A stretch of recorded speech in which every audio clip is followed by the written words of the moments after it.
جاری ہے۔ تو ایسے حالات میں مسلمانوں کو تو ہوش کے ناخن لینے پڑیں گے۔ میں اپنی بات سمیٹتا ہوں اور خلاصہ کرتا ہوں، جو مجھے عرض کرنا ہے وہ یہ ہے، میں نے بات یہاں سے شروع کی تھی کہ دو مسئلے ہیں، ایک جنت میں جانا اور ایک دنیا کی زندگی کو ٹھیک کرنا۔ جنت میں جانے کے لیے شریعت کے مطابق جینا پڑے گا، اور جب شریعت کے مطابق زندگی گزاریں گے تو آپ یقین کریں دنیا کی زندگی بھی اچھی ہو جائے گی۔ یقین کے ساتھ یہ بات کہی جا سکتی ہے۔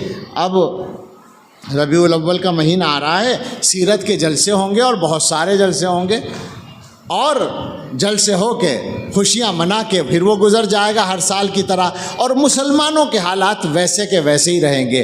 پیغام یہ ہے کہ حضرت محمد الرسول اللہ صلی اللہ تعالیٰ علیہ وسلم کی زندگی دنیا میں سب سے اچھی زندگی گزری ہے، ان کی برابر کسی آدمی کو عزت نہیں ملی ہے۔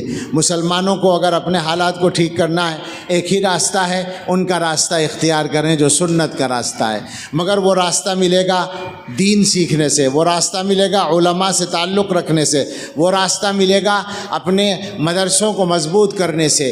اس سے غافل نہ ہوں، اپنی دنیا کے کاموں کو بھی ٹھیک کرنے کی کوشش کریں، اور خدا کے واسطے کوئی بھی کام رسم کے طور پہ کرنا چھوڑ دیں۔